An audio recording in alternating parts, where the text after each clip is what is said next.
Hello everyone, this is me doctor Sadaf Amreen और आज हम डिस्कस करने वाले हैं how to examine our breast by self examination, यानी कैसे करना है। क्योंकि ब्रेस्ट कैंसर जो है मोस्ट कॉमन अकरिंग डिजीज़ है फीमेल्स के अंदर। तो मैंने सोचा कि क्यों ना इसके ऊपर बात की जाए कि कैसे खुद से ब्रेस्ट एग्जामिन करें हम, ठीक है ना। अगर कोई दिक्कत शुरू होने लगे तो हमें खुद को सबसे पहले पता होना चाहिए, तभी तो जाके डॉक्टर से कंसल्ट करेंगे। यूँ तो बहुत सारी वीडियोस यूट्यूब पे अपलोड हैं जो उसके बारे में है, लेकिन मैं एक शॉर्ट में छोटी सी वीडियो बनाऊंगी जिसके अंदर मोटे मोटे पॉइंट सारे बताऊंगी, जिससे किस तरीके से ब्रेस्ट का आपने एग्जामिन करना है, क्या क्या खास पॉइंट है जो आपने ध्यान रखने हैं। और लेमन लैंग्वेज में कोई भी जनरल इंसान जो कि नहीं भी जानता हो ब्रेस्ट की एनाटॉमी, इन सब चीज़ों के बारे में, तो वो भी आराम से अपना एग्जामिन कर सकता है। और क्या क्या उसके अंदर डिफरेंसेस है तो उसे जाके डॉक्टर से कंसल्ट करना है, इस बारे में हम बात करेंगे आपसे। तो शुरू करते हैं अपना वीडियो। सबसे पहले हम देख लेते हैं कुछ मोटे मोटे पॉइंट जो आपको पता होने चाहिए रिगार्डिंग ब्रेस्ट एग्जामिनेशन।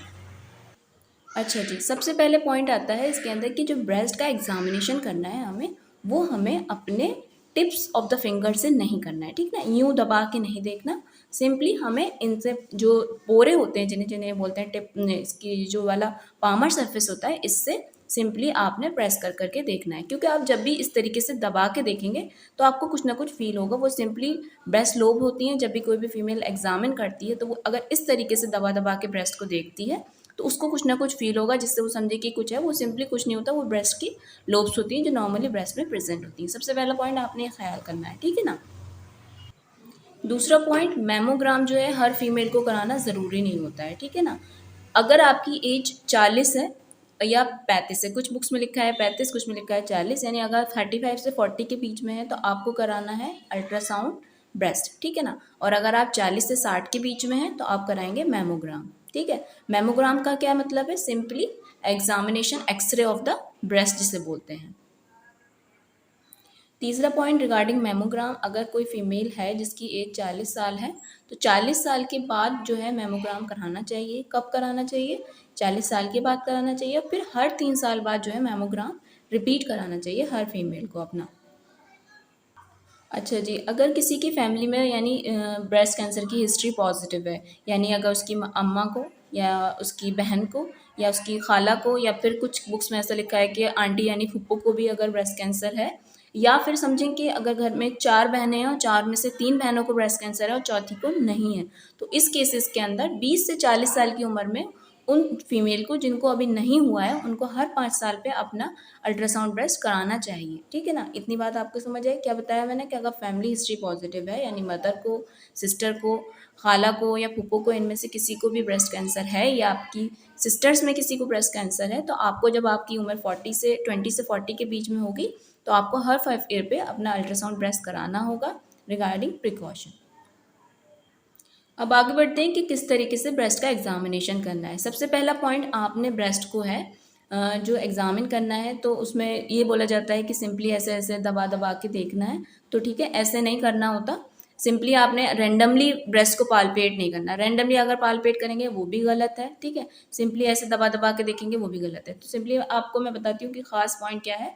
क्योंकि बोला ये जाता है कि अगर हल्का सा भी कोई ब्रेस्ट में लम्प फील हो रहा है तो फ़ौरन आपको डॉक्टर से कंसल्ट करना चाहिए। आप और भी डिटेल में अपना ब्रेस्ट एग्जामिनेशन कर सकते हैं, आप खुद पता कर सकते हैं कोई प्रॉब्लम है या नहीं है। तो सिंपली कैसे करना है उसको बात करते हैं। ये जैसे ब्रेस्ट है, ये एक लेफ्ट ब्रेस्ट है, ये राइट ब्रेस्ट है। तो ब्रेस्ट का एग्जामिनेशन कैसे करना है, जैसे मैं आपको अभी बताती हूँ। सिंपली अगर हम बात कर रहे हैं लेफ्ट ब्रेस्ट की, तो ठीक है, कहाँ से शुरू करना है? अच्छा, जैसे ये लेफ्ट ब्रेस्ट है तो इसके अंदर आपने मान लेना है जैसे कि क्लॉक होती है। यहाँ आपने मानना है, इमेजिनेशन करना है, यहाँ 12 है एक घड़ी का, यहाँ 6 है और यहाँ 3 है और यहाँ 9 है। तो आपने जो शुरू करना है, एग्जामिन करना है ब्रेस्ट को, वो 12 से शुरू करना है, ठीक है। यहाँ पे आप सिंपली ऐसे फिंगर रखेंगे और हल्के से इस तरीके से करके देखेंगे और सिंपली इसी तरीके से क्लॉकवाइज मूव करते जाएंगे, ठीक है। इधर आएंगे 1 o'clock पे, फिर 2 o'clock पे, फिर 3 o'clock पे, फिर 4 पे, फिर 5 o'clock पे, फिर 6 o'clock पे, फिर 7 o'clock पे, ठीक है ना। फिर 8 पे, फिर 9 पे, फिर 10 पे, फिर वापस 12 पे आएंगे। इससे फ़ायदा ये होगा कि आपका कोई भी पार्ट ब्रेस्ट में जो है मिस नहीं होगा। सिंपली अगर आपको मान लीजिए फॉर एग्जाम्पल आपको 5 o'clock पे कोई एक लम्प फील हो रहा है, तो सिंपली आप डॉक्टर से जाके बोल सकते हैं वहाँ पे कि मुझे जो है अपने ब्रेस्ट के 5 o'clock पे लेफ्ट साइड में कुछ फील हो रहा है, लम्प फील हो रहा है। सिंपली अगर आप जैसे खुद एग्जामिन करती हैं और इस तरीके से नहीं करती, तो आप जाके डॉक्टर को बोलेंगे मुझे इधर फील हो रहा है, इधर फील हो रहा है, तो डॉक्टर को भी समझना मुश्किल होगा, ठीक है ना। एक एग्जैक्ट लोकेशन बताएंगी तो डॉक्टर भी उसी हिसाब से एग्जामिन करेगा। और एक बात, जैसे सिंपली क्या होता है, जब मेंस्ट्रुअल साइकिल होती है उस दौरान भी कुछ थोड़ा बहुत लम्प फील होता है, तो वो simply due to hormonal changes होता है। या फिर आपको एग्जामिन करें तो आपको याद होना चाहिए कि आपने किस जगह पर अपना एक लम्प महसूस किया था। तो ये आपने रिगार्डिंग ब्रेस्ट एग्जामिनेशन आपने ये पॉइंट याद रखना है। सिंपली 3 फिंगर से इस तरीके से क्लॉकवाइज आपको मूव करना है ताकि आपका कोई भी पार्ट ब्रेस्ट का मिस ना हो और आप सिंपली एक लोकेशन पॉइंट आउट कर सकें कहाँ आपको फील हो रहा है। अच्छा, ये तो हो गया फर्स्ट पॉइंट एग्जामिनेशन का। सेकंड पॉइंट जो है अब हम करेंगे एग्जामिनेशन ऑफ द एरियोला। ये जो सिंपल बीच वाला पार्ट होता है, कुछ फीमेल्स के अंदर ये ब्राउन होता है, किसी में पिंक होता है, किसी में लाइट ब्राउन कलर का होता है, ठीक है ना। अब इसको एग्जामिन कैसे करना है, इसमें भी आपने सिंपली कैसे करना है, इस तरीके से फिंगर रख के सिंपली हल्का सा प्रेस करके इस तरीके से क्लॉकवाइज मोशन में अपने आप को एग्जामिन करना है, ठीक है। कभी भी आपको इस तरीके से प्रेस करके नहीं देखना है। अगर आप प्रेस करेंगे तो उसमें छोटी बहुत डक्ट्स होती हैं वो फील होंगी, वो आपका गलत एग्जामिनेशन होगा। सिंपली आपने, जैसे मैंने अभी ब्रेस्ट का एग्जामिनेशन बताया, इसी तरीके से करना है और आपने प्रेस करके नहीं देखना है। अगर इसमें भी आपको कहीं पे कोई लम्प फील होता है, कुछ फील होता है, तो आपको उसकी लोकेशन पॉइंट आउट करनी है। जब भी डॉक्टर को आपको जाके बताना है तो सिंपली बताना है कि मुझे 1 o'clock पे, 6 o'clock पे, 7 o'clock पे एक एरियोला पे लम्प फील हो रहा है, ठीक है।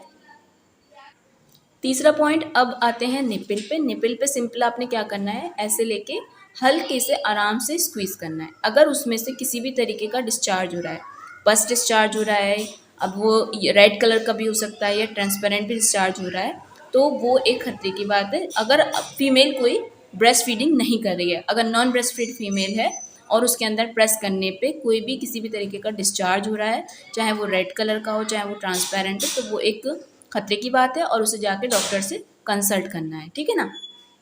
ये तो हो गए 3 पॉइंट। चौथा पॉइंट होता है जो इधर ब्रेस्ट का जो साइड में ये वाला पोर्शन होता है, जिसे बोलते हैं एक्सिला या फिर बगल भी जिसे बोलते हैं। आपको ये भी एक ब्रेस्ट एग्जामिनेशन का पार्ट होता है, जिसको मेडिकल टर्म में एक्सिलरी टेल भी बोला जाता है। इसमें भी आपको जाके सिंपली फिंगर से इस तरीके से एग्जामिन करना है और देखना है कोई लम्प, कोई फील तो नहीं हो रहा है यहाँ पर। अगर आपको यहाँ पे कोई लम्प फील हो रहा है तो उसको भी आपको रिपोर्ट करना है डॉक्टर को। इसी तरीके से आपको राइट ब्रेस्ट में करना है, यानी इसमें भी आपको एक वॉच एग्जाम करनी है। यानी ये 12 o'clock हो जाएगा, ये आपका 3 o'clock, 6 या 9 o'clock। सिंपली आपको पहले ब्रेस्ट का एग्जामिनेशन करना है, ठीक है, सॉफ्ट टिश्यू का। उसके बाद यहाँ पे सिंपली ऐसे फिंगर रख के आप एक एक पार्ट को लेंगे और उसको हर एक, ताकि आपका कोई भी part of the breast miss ना हो। फिर उसके बाद एरुला का एग्जामिन करेंगे, फिर निपल को सिंपली हल्के से स्क्वीज करेंगे, फिर एक्सिलरी टेल का एग्जामिन करेंगे, ठीक है। जैसे लेफ्ट का करना है वैसे ही राइट का करना है। अच्छा, अब रिगार्डिंग ब्रेस्ट एग्जामिनेशन, हर एक फीमेल को अपनी मंथ में, एक मंथ में एक बार अपना ब्रेस्ट एग्जामिन ज़रूर करना चाहिए, ठीक है। अब पोजीशन पे बात करें कि किस पोजीशन में करें, बैठ के करें, खड़े होके करें, लेट के करें, तो सबसे बेस्ट पोजीशन जो है खड़े होके करना चाहिए ब्रेस्ट एग्जामिनेशन, ठीक है ना। आप सिंपली मिरर के सामने खड़े हो जाएं और अपना ये एक हाथ जो है सर के पीछे रख लें। मैं फ़ोटो आपके साथ शेयर कर दूंगी किस तरीके से हाथ सर के पीछे रखना है, और हर सर के पीछे हाथ रख के और सिंपली जैसे बताया गया है वैसे ही आपने सिंपल एग्जामिन करना है ब्रेस्ट को अपने। और अगर कोई भी लम्प फील होता है, कुछ भी डिस्चार्ज फील होता है, तो आपको सिंपली डॉक्टर से आप कंसल्ट करना है।